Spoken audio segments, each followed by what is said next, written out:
Yo, what is up, CHH fans? Today we have a face that might look a little bit familiar. Mr. Battz, the man himself, the boy who puts 5 in 615, the man who makes bangers from his basement, the man himself. Bro, thank you again for coming back on the channel, dude. How are you feeling? Bro, I'm doing great, man. Like I said, I'm really excited, man. I'm excited for your growth as well, man, and I appreciate you having me here. Dude, appreciate it. Definitely excited for yours, bro. And I know this album is going to play a big part in it, so I'm excited to talk about it. For those of y'all who don't know, we're going to be talking about Shuck and Jive, Battz's debut album, arguably one of the hardest independent albums to ever be released in CHH. 11 songs, Thank you, man. The perfect length of time, no filler songs at all, not many features, not oversaturated with rap. It gives you time to breathe and understand what it's about. But for those of y'all who think the name sounds familiar, listening to Be Real by Battz, you might have heard him mention something about shucking and jiving. Social media, tired of being a lie. I'm tired of my desires, pushing me closer to that fire. We was high by chance, now we shaking and jiving for advances. Dog, I can Question, bro. How long has this album been in the works, and has it been in the works since Be Real, or a little bit after, or even a little bit before? Yeah, man. I'm a type of person that when it comes to like a project or something like serious like that I want to be very intentional. So I've been really honing out like the theme and the idea for like, I'll say like 3 years or so. Dang, bro, So, yeah. That's a big deal. Sheesh. So speaking of the album in the first place and all the ways that it was curated and made, we're aware that Aaron Dews played a big part in this album as well. So when it came to production, how did that work? Like, what was Battz, what was Aaron Dews, and how did that mesh on this project? Yeah, 100%. My boy Aaron, he executive produced most of the album, and one of my good friends and my boy as well, tnymusic, TNY music. So on every platform he's linked in, like in everything that I do. But yeah, he helped mix. He was there present as well, helping mix and give like just pointers and produce added drums and co-produce a lot of the tracks as well. So. Yeesh, that's actually fire. Shout out to the bros. That's hard, man. Dang, bro. Yes, sir. Dude, so on your Instagram, you kept up with the fans, letting us know how the process was going, all the tracks that were being made, and what that process was like. There are a couple of songs that didn't make it on, like Pigmentation, In Words Die Today, Whiffle, Just Because. Bro, nah, not getting demonetized already. Bro, but like, what was that like, making this project and making sure you had the track list right and all those things? Like, what played a part in that process of like getting the end product and the end track list? Yeah, man. I didn't really want any type of filler. I didn't want anybody to like listen to a track and be like, this is alright, Right. like compared to everything else. I really wanted it to be concise and meaningful and powerful for each song. So we had a lot of songs. We had like 20 if I'm not mistaken before the second cut. So like we cut off like a lot of things, a lot of beats. There's so many beats, bro. Dude. There's so many beats that we Oh, specifically man. like we specifically produced for this project, and it's probably going to get used in other areas. But yeah, man, I wanted it to feel cohesive. I wanted the sounds to, have some diversity, but have some type of connection. Yeah. You know what I'm saying?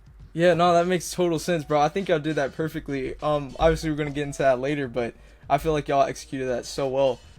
You said you wanted each track to be powerful and impactful. So was this album emotionally taxing at all? Like, did you feel like you poured your heart out on some tracks, or you laid your heart on your sleeve in other areas of this album? Oh yeah, 100%. I feel like a lot of the songs were very deeply emotionally connected to me, especially like Did You Know, or Shuck and Jive, Outro, things like that. Yeah. Man, no, I definitely feel that. I wouldn't say that it was taxing. I feel like it was more like a therapeutic thing that felt good to let out. So. Ooh, wait, that's even better. Yo, I love that, bro. I love that, dude. Man, that's hard. So speaking of the project, you mentioned Outro, but before we exit the album, we're introduced to it. So in the intro, there's a line, "I'm a real boy now," and some people might be confused as to what that means. But for those of y'all who are true OG Disney fans, y'all may know what that means. So why Pinocchio being the character to set up this album? Yeah, it's interesting. It's an interesting like cross section and like themes for example, this is this game that just came out.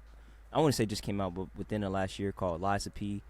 I don't know if you guys are familiar with that. It's like a Dark Souls third person game, and in the game you control Pinocchio. Like Geppetto created you, and you have a series of choices that you can navigate. In this unspecific world, the puppets have taken over and like started like massacring like just humans and going against their creations and things of the sort. And in this game, you can either make a decision to tell the truth, and if you tell the truth over time, you start becoming more and more human-like, or you can start lying to get your way, and it turns you into the thing that you hated the most and what you were fighting the whole time. So yeah, it's an incredible game. But just to connect that to the album, I feel like a lot of artists in our space and just artists in general have the same sentiments and think the same things that I'm saying. I don't think it's controversial within our small like rooms and when we're having conversations, but I think over time, as we don't speak about these things, that we let it happen to us over and over again, that we slowly lose our humanity and we lose our manhood, like letting people take that from us. So that's what I meant by I'm a real boy now. Like just cutting off the strings and the chains that the oppressors, which can be many things. That could be a label, that can be a system, that can be Spotify, bro. That can be vanity. That can be pride. That can be a lot of things. So that's what I meant by that. Sheesh, bro. Wow, that went a lot deeper than I thought. I'm over here thinking I figured it out when I like figured out the Pinocchio thing, and then you just like unraveled that like so many layers, bro. Sheesh, bro. I gotta peep that game for sure. So I think I would ask next, like, when did it click? Like, when was your puppet like to human moment where it's like, okay, I get it now, I see it now, and I'm willing to say it now? Like, what was that for you? Yeah, I like to attribute a lot of my thought process to my father. My father's a very outspoken man. Sometimes, just me being his son, sometimes it would irritate me or something like that. But at the end of the day, I do appreciate like the conversations that I had with my father at a young age. Just made me speak about things differently. So I wouldn't say specifically that it clicked in the process of making music. I think it was my upbringing just in general and stuff that I was seeing. I would see like people get bullied and stuff, and I just couldn't sit there and just like not say something. Like, and it's getting me in trouble a lot of times within my life, like working on controlling my mouth and not sometimes just letting things go because it's not my fight or battle. But that's something that I was just raised on. So dude, that's powerful. It's kind of funny because it's like your real boy now moment was when you were a boy, and now it's like the fruits are being shown as a man now. So that's actually really hard, bro. That's amazing.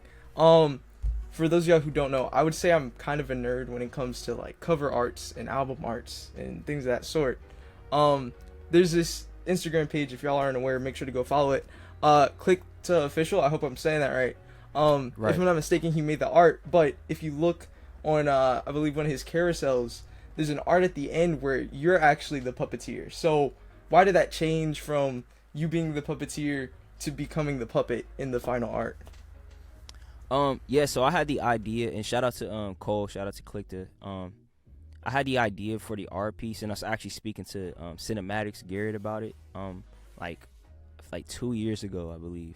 Like, and I was just like, bro, this is the idea, this is the vision that I have, and then like I just wrote it down.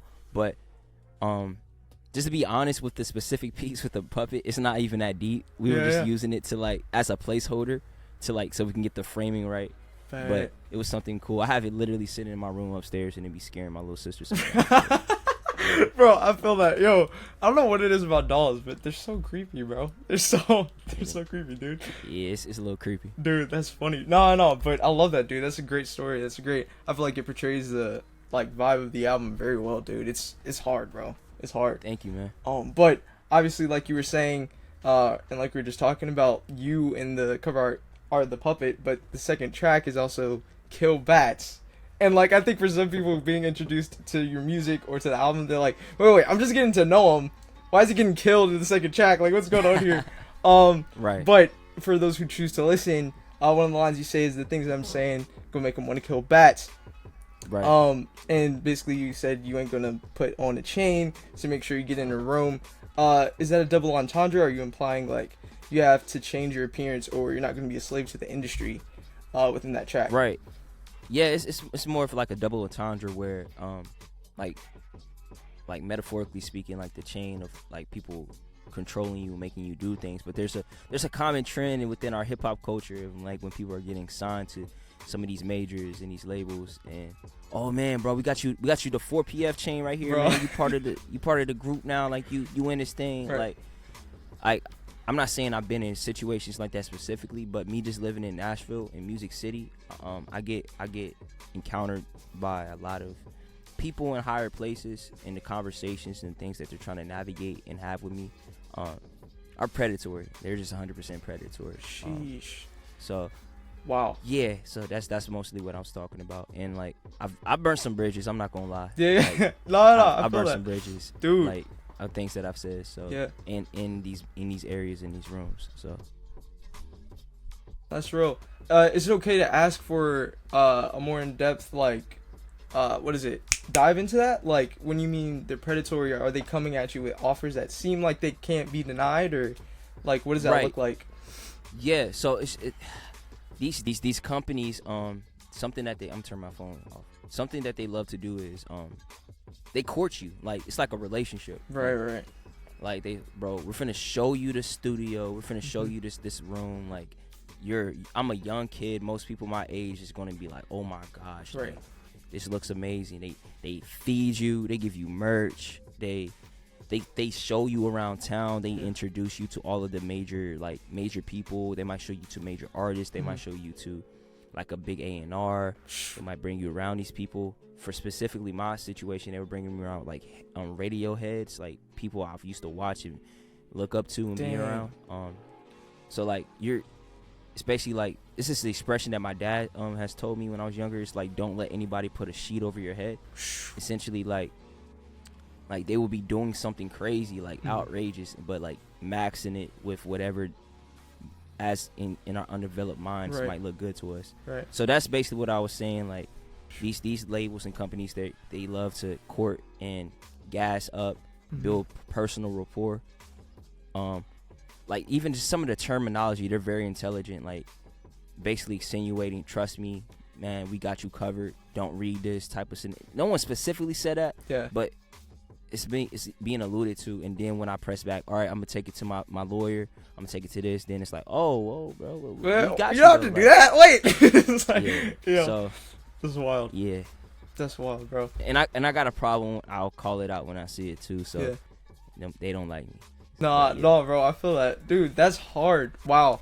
I feel like it's kind of interesting as well, because in a way, this is gonna sound nerdy, but that also seems like the story of Pinocchio as well, even in the music industry, where it's like, where when he was alone, they try to like lure him with gifts and presents and all these things and riches, to try and bribe him to stay with them rather than be with 100%. His father, which is wild. But that also begs the question. There's a line you have in Kill Battz where you're like, they profit off our pain for real and killing and claiming my last name for real. So is that what you were alluding to or hinting at, or was it something else? Yeah, man. Like in our society, like we have monopolized black pain. Oof. Like that's what sells. Like, yeah. For some reason, I mean, I understand the reasoning. Like, I know where it comes from. Right. That's the only thing that we could talk about from the situations, scenarios that we came from. But it's become glamorized, and it's becoming to a point where certain organizations, companies, and/or people would rather you be in a horrible position because it's something that they can make more money off of than you becoming business savvy, becoming literate, intelligent. So that's what I was meaning by that. Dang, dude, that hits so much harder with context. Golly, bro. Dude, but speaking of like having context and also the way that you write things and explain things lyrically, in one of your lines you say y'all flow is ancient, which obviously is arguably a hard bar, and some people might be like, oh, that's too cocky, you shouldn't be saying that in Christian rap. But when you say that, are you saying some rappers' flows aren't modern, like they haven't caught up yet, or is that more saying everybody sounds the same? So it's like, at this point, it's just ancient. Like, everything they're doing is, like, outdated. Right. So I encounter two groups of people. Oof. Because I do, like, lyrical hip hop, right? Like something like that. I encounter a group that I like